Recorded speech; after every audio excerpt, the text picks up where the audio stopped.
तो हेलो मेरे प्यारे बच्चे, स्वागत है आप सभी को जीनियस स्टडी नंबर 1 पे।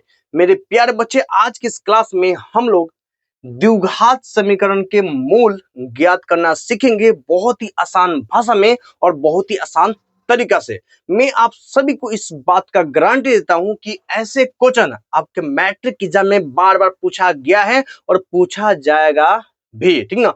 और साथ ही में मैं आप सभी को 1000% का गारंटी दे देता हूं कि अगर आप इस वीडियो को, इस क्लास को शुरू से लेकर अंत तक समझते हुए देख लिए ना, तो नेक्स्ट टाइम आप इस ऐसे क्वेश्चन का ना आप मतलब देखते ही 1 मिनट के अंदर बना लीजिएगा और किसी को बहुत ही आसानी से समझा भी दीजिएगा, ठीक ना। तो चलिए बिना टाइम वेस्ट किए हम भी इस क्वेश्चन को समझते हैं और बहुत ही प्यार से बनाते हैं और बहुत ही आसानी से, ठीक ना। चलिए देखिए, ये क्वेश्चन बोल रहा है ना कि द्विघात समीकरण 6x² माइनस एक्स माइनस 2 बराबर 0 के मूल ज्ञात करिए, ठीक ना। देखिए, मूल के मतलब ये होता है कि इस समीकरण में जिसका मान ज्ञात करना है, मान किसका ज्ञात करना है, तो इसमें जो चर है, चर कौन है बाबू, तो x से उस x का मान ज्ञात करना है, वही हमारा बाबू का है मूल है, कोई दिक्कत नहीं।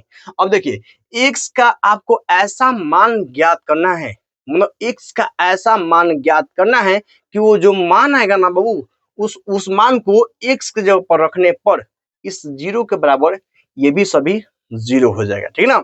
मतलब कि आपको x का ऐसा मान ज्ञात करना है कि वो मान इस x के जगह पर रखने पर ये पूरा पूरा 0 हो जाए, इस 0 के बराबर, कोई दिक्कत नहीं।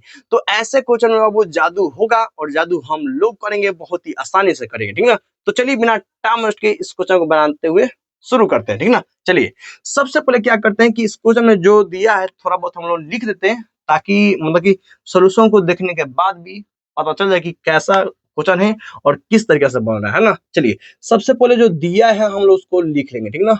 तो है दिया है तो क्या दिया है बाबू, तो दिया है द्विघात समीकरण, ये क्या है बाबू, तो 6x² माइनस एक्स माइनस 2 बराबर 0, कोई दिक्कत नहीं।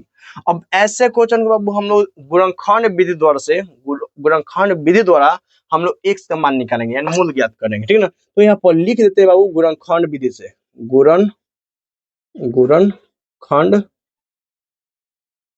गुणनखंड विधि से, गुणनखंड विधि से, कोई दिक्कत नहीं।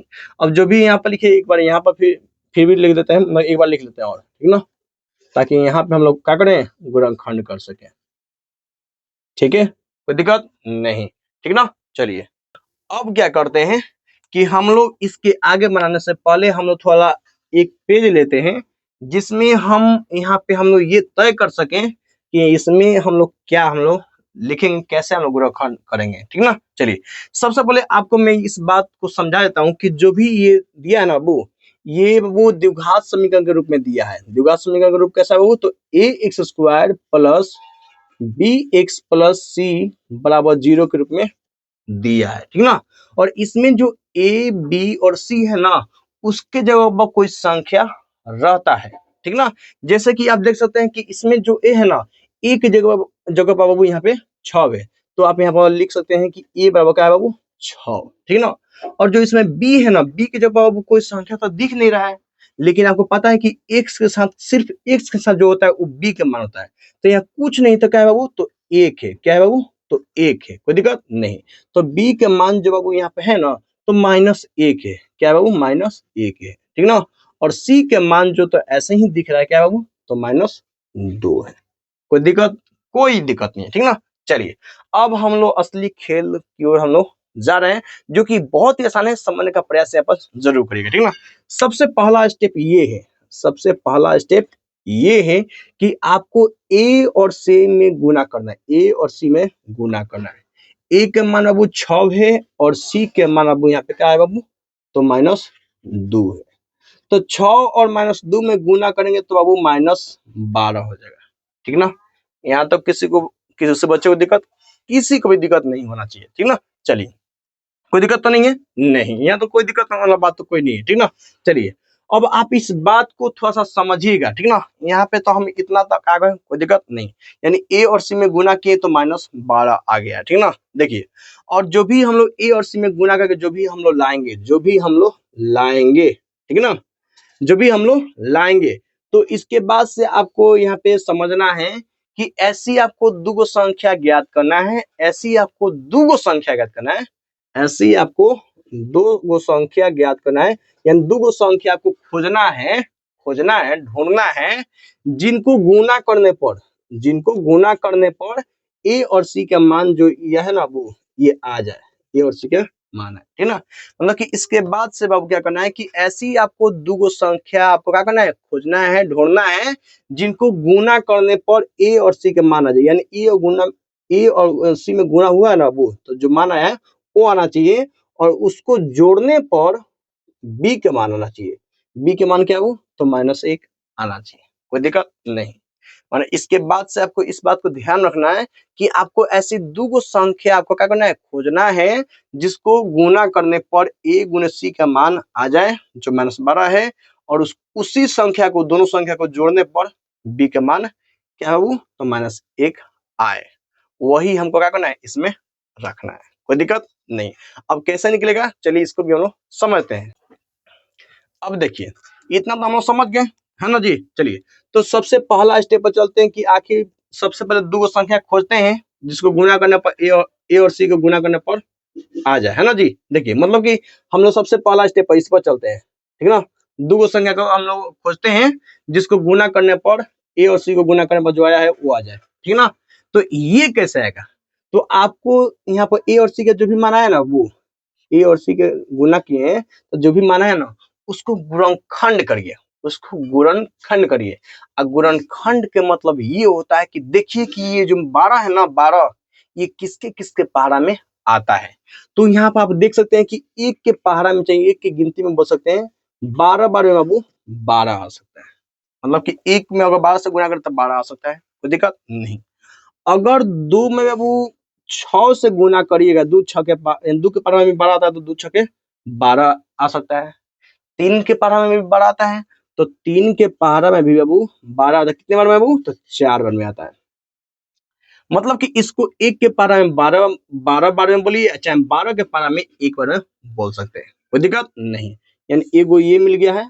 दो के पहाड़ा में 6 बार में 12 आ सकता है, मतलब आता है, और तो 6 के पहाड़ा में 2 बार में आता है, ये आप बोल सकते हैं, ठीक ना। दूसरा का, तीसरा का, तीन के पहाड़ा में 4 बार में 12 आता है, और तो 4 के पहाड़ा में 3 बार आता है, ये आप बोल सकते हैं, कोई दिक्कत नहीं। यहाँ तक कोई दिक्कत नहीं। यानी सबसे पहले हम लोग पहले का स्टेप पर चले कि ऐसी दो संख्या हम लोग खोजे जिसको बाबू गुना करने पर ए और सी में जो गुना है वो आ जाए, ठीक ना। तो जो भी ए और सी में गुना किए हैं ना, जो भी आया है उसको गुणनखंड करेंगे। और गुणनखंड का मतलब होता है कि देखेंगे कि किसके किसके पारा में ये आता है। तो 12 बाबू एक के पारा में आता है, दो के पारा में आता है, और तीन के पारा में इतना बार में आता है, कोई दिक्कत नहीं। अब यहीं से ये दोनों मिल जाएगा, यहीं से ये दोनों मिल जाएगा, ठीक ना, सोल्यूशन हो जाएगा। देख, कोई बड़ी बात नहीं, कोई बड़ा बात नहीं है। मतलब कि जो भी ए और सी के गुना किए हैं बाबू उसको गुणनखंड कर दे ना जी, कोई दिक्कत नहीं। और आपको इस बात को ध्यान रखना है कि अगर ये माइनस में अगर होगा, मतलब जो माइनस में अगर होगा तो समझिएगा कि जिस भी को इसमें से जिसको भी लेंगे, अगर माइनस में होगा तो इसमें से जिसको भी हम लेंगे तो समझिएगा कि घटाने पर बी का मान आएगा। अगर माइनस में होगा तो इसमें से जिसको भी हम लेंगे तो घटाने पर बाबू बी का मान आना चाहिए। माइनस में होगा तो घटाने पर बाबू बी का मान कहाँ आ रहा है, देखिए बताइए तो देखिए 12 में से गए तो बाबू 10 हो जा रहा है, बी के तो मान बाबू हमको -1 चाहिए ना जी। 2 में से 6 हो जाएगा तो चाहे 6 में से 2 जाएगा तो 4 आएगा, ये भी नहीं आ रहा है। लेकिन 4 में से 3 जाएगा तो 1 आ जा रहा है ना। एक बार फिर से मैं आपको समझा रहा हूँ क्योंकि अधिकांश बच्चे यहीं पे फंसते हैं, ठीक ना। देखिए, सबसे पहले हम क्या करेंगे बाबू, ए और सी में गुना किए तो जो भी आया है उसको हम क्या कहेंगे बाबू, गुणनखंड किए, ठीक ना। और यहाँ पर बोला जाता है बाबू कि ऐसी दो संख्या बाबू खोजिए जिसको गुना करने पर ए और सी का जो गुना हुआ है ना वो आ जाए, और जोड़ने पर उसी संख्या को जोड़ने पर बी का मान आ जाए, ठीक ना। तो आपको यहाँ पर क्या करना है कि जो भी ए और सी के बाबू गुना किए हैं उसको गुणनखंड करना है। तो एक के पहाड़ा में बाबू 12 बार में आता है, दो के पहाड़ा में 6 बार में आता है, तीन के पहाड़ा में 4 बार में आता है, इसी के पारा में आता है तो आता है, इसी को में आता है ना जी, बिल्कुल आता है, ठीक ना। देखिए, अगर ये माइनस में होगा तो दोनों में बाबू अलग अलग चिन्ह होगा, यानी घटाने वाला होगा, ठीक ना। अगर ये माइनस में होगा तो समझ लीजिएगा कि अगर माइनस में होगा, माइनस में का घटाओ, तो घटाने पर बी के मान आना चाहिए, ठीक ना। अगर माइनस में होगा तो किसको घटाने पर बाबू बी के मान आ रहा है, तो देखिए आप देख रहे हैं बाबू 4 में से 3 जगह तो 1 आ जा रहा है, आ जा रहा है ना जी, यानी हमारे लिए बिल्कुल ये सही हो जाएगा, ठीक ना। अगर माइनस में होगा तो समझिए कि देखिएगा कि किसको घटाने पर बाबू बी के मान आ रहा है, तो 4 में से 3 जगह तो 1 आ जा रहा है, आ जा रहा है ना जी, बिल्कुल आ जा रहा है। तो यहाँ पर हमको मिल गया। अब घटता कब है, जब एगो में प्लस होता है एगो में माइनस होता है ना जी, अलग अलग चिन्ह होता है तभी ना घटता है जी, बिल्कुल सही बात है ना। चलिए अब किसमें प्लस लेंगे और किसमें माइनस लेंगे, तो देखिए बी के बाबू मान जो है ना माइनस में है, तो बार का क्या माइनस में होना चाहिए। अगर बी के मान प्लस में रहता तो बार का क्या प्लस में रहता, ठीक ना। लेकिन बी के मान बाबू माइनस में है, तो बार का क्या माइनस रहेगा और छोड़ का क्या प्लस रहेगा। अब घट जाएगा बाबू 4 में से 3 जाएगा तो -1 हो जाएगा ना जी, बिल्कुल। अब बोलेगा सर बी के मान तो जोड़ने पाना चाहिए ना, हाँ तो लीजिए इसमें जोड़ देते हैं। अगर जोड़ भी देते हैं तो क्या हो रहा है, +3 है तो +3 ना, प्लस और माइनस में गुना तो माइनस हो जा रहा है, और 4 है तो 4 घटाइएगा तो कौन बढ़ है बाबू, तो 4 बढ़ है, तो इसके आगे क्या है माइनस है तो माइनस, 4 में से 3 जाएगा तो 1 आ गया ना बी के मान, आ गया ना, कोई दिक्कत नहीं, कोई दिक्कत है नहीं। अगर समझ में आ गया तो बहुत बढ़िया है, आप काफी बच्चे से आप बहुत ज्यादा तेज हैं, ठीक ना। और नहीं है तो एक बार आप वापस तो ऐसा देख सकते हैं, ठीक ना। चलिए इतना हमको मिल गया, कहानी खत्म हो रहा हो गया, रफ वाला कहानी खत्म हो गया, हमको ये मिल गया। अब जहाँ बी के मान है बाबू ये -1 है ना, उसके जगह पर बाबू हमको इन दोनों को रखना है, ठीक ना। चलिए तो अब हम क्या करते हैं कि इसको हम लोग बढ़ाते हैं, ठीक ना। जहां -1 है हमको क्या करना है कि इन दोनों को रखना है, ठीक ना। चलिए तो यहाँ पर है ना जी, तो इसको पहले लिख लेते हैं 6x², और जहां -1 है उसके जगह पर बाबू हमको इतना रख लेना है, और इतना भी रखना है तो बाबू -1 आ सकता है, इसलिए हम रखते हैं, ठीक ना। और दोनों के साथ x जोड़ देंगे, तब +3x और -4 और x है तो x, ठीक ना। और जो ये -2 है तो इसको तो बाबू रखना ही है ना जी। चलिए हो गया। आज जब भी बाबू यहाँ इस स्टेप पर आ जाएगा तो यहाँ पर 4 गो पद मिलेगा, एगो दूगो तीनगो चारगो, ठीक है ना, कोई दिक्कत नहीं। अब यहीं से तो असली खेल शुरू हो गया, एगो ये था और एगो यहाँ पे है, ठीक ना। ये पहले पूछ लेता हूँ, तो देखिए अब यहाँ पर 4 गो पद मिला है, एगो दूगो तीनगो चारगो, तो दो दो आपको क्या करना है, बांट लेना है, ठीक ना। अब कॉमन वाला चीज आ गया, ठीक ना। अब इन दोनों में क्या कॉमन है, इन दोनों में क्या कॉमन है, तो दोनों में वो देख रहे हैं संख्या है, तो संख्या होगा ना, तो देखिएगा ना संख्या होगा तो देखिएगा कि किसके पहाड़ा में ये दोनों संख्या ये आ रहा है, ठीक ना। तो देख रहे हैं कि 6 और 3 तो बाबू तीन ही के पहाड़ा में ना, यानी जिसके पहाड़ा में ये दोनों संख्या आए उसको क्या करना है, यहाँ पर लिख लेना है। तो 3 के पर में आ रहा था, 3 यहाँ पर लिख लीजिए, यानी 3 निकल जाएगा, कॉमन लिया जाएगा, कोई दिक्कत नहीं। दोनों में देखने की एक से, तो एगो एक से बाबू बाहर निकल जाएगा, ठीक है ना, कोई दिक्कत नहीं, ओके कोई दिक्कत नहीं, ठीक ना। चलिए अब क्या करना है कि आपको कोष्ट घेर लेना है, ठीक है। 3 के पार में 6 कितने बार बाबू, तो 2 बार में आता है। यहाँ पर दूगो एक से, तो एगो एक से निकालें तो एगो एक से तो बच गया है, ठीक ना। आप प्लस तो प्लस लिख लेंगे, 3x तो बाबू निकाल लिए तो यहाँ क्या बचेगा जी, एक नहीं बचेगा, यानी 3 के पास 3 एक बार में आता है, x के बाबू x निकालें तो एक नहीं बच रहा था, एक एक में गुना करेंगे, इसके बीच में क्या गुने हो जी, तो क्या होगा, एक बच गया, कोई दिक्कत नहीं।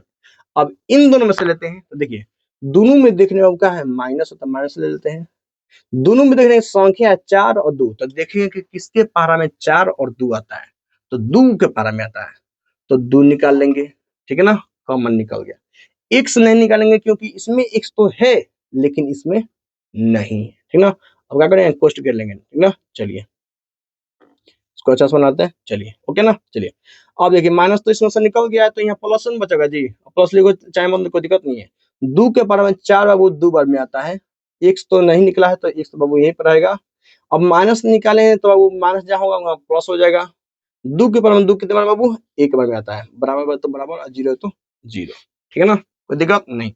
अब यहाँ पर मिला लेंगे कि जो पोस्ट में आया है वो एक जैसा है कि नहीं है, अगर एक जैसा है तो समझिएगा कि सही है, अगर एक जैसा नहीं है तो गलत है। तो देखने की एक जैसा है तो सही है, ठीक ना। अब इन दोनों में से बाबू इन दोनों के बदले एगो लिख लेते हैं, यानी कॉमन ले लेते हैं, तो बाबू अकेले ये लिखा जाएगा 2x + 1, यानी 2x + 1 लिखा जाएगा, देखा इन दोनों के बदले बाबू एगो लिया जाएगा, ठीक ना। मतलब इसमें से और इसमें से कॉमन लेंगे, इन दोनों को निकालेंगे तो निकल गया। तो क्या बच रहा है, इसमें से ये बच रहा है और इसमें से बाबू -2 बच रहा है। अब बराबर में क्या बच रहा है बाबू, 0। मतलब कि एक बार क्या करेंगे कि इसके बराबर हम लोग 0 रखेंगे और एक बार हम लोग इसके बराबर 0 रखेंगे। तो देखिए लिखते हैं, तो 2x + 1 बराबर 0। इसमें वो रखते हैं तो 3x - 2 बराबर 0। इसमें अब x के मान निकल जाएगा। देखिए तो 2x तो 2x, इसके साथ x नहीं तो भगा दीजिए बराबर की इधर, प्लस में तो इधर आएगा बाबू माइनस में हो गया।